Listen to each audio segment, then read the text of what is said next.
குடுத்த காச திருப்பி கேட்டா குடுக்க மாட்றாங்க சார். அவங்க கஷ்டம்னு சொல்லி என்கிட்ட வந்து நின்னாங்க. நான் அப்ப அவங்களுக்கு உதவி பண்ணேன். இப்ப எனக்கு ஒரு தேவை இருக்கு. அவங்க கிட்ட காசு இருக்கு. ஆனாலும் காசு குடுக்குறதுக்கு மனசே வரமாட்டேங்குது. நானும் பலமுறை நியாயமா கேட்டு பார்த்துட்டேன். அவங்க குடுக்க மாட்றாங்கன்னு சொல்லி ஜாதகம் பார்க்க வந்திருந்தாங்க. அவங்களுக்கு ஒரு சில சூட்சமமான பரிகார விஷயங்கள சொல்லியிருந்தோம்.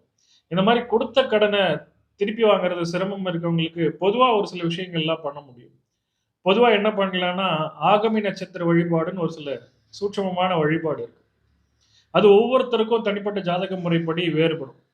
ஒவ்வொருத்தருக்கும் அதுக்குன்னுடைய கிரக அதிபதி, அதுக்கான கிரக தேவதைகள வழிபாடு பண்ணும்போது, கட்டாயமா குடுத்த கடன திருப்பி வாங்குறதுக்கான சூழ்நிலை ஏற்படும்.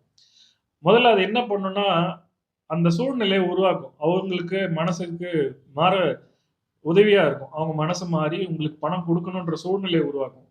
அவங்களுக்கு பண தேவைய வந்து சரி பண்ணி, உங்களுக்கு பணத்த குடுக்கறதுக்கான சூழ்நிலைய உருவாக்கும். அவங்களுக்கு பண தேவை சரி பண்றது என் வேலையா அப்படின்னு யோசிச்சோம்னா, உங்களுக்கு தேவையான பணம் உங்களுக்கு வரணும். அது எந்த ரூபத்துல வந்தாலும் உங்களுக்கு தேவையான பணம் பூர்த்தியாகும் அப்படின்றது தான். இந்த மாரி ஆகம நட்சத்திர வழிபாடு பண்றது இல்லாம, ஒரு சில மந்திர விஷயங்களும் இருக்கு. ஓம் அபர்ணாயே நம அப்படின்னு சொல்லி திரும்ப திரும்ப நீங்க சொல்லிக்கிட்டே இருக்கணும். குறைஞ்சபட்சம் ஒரு நாளைக்கு 11 முறையாவது நீங்க வந்து சொல்லணும். அதிகபட்சமா 108 முறை சொல்லலாம்.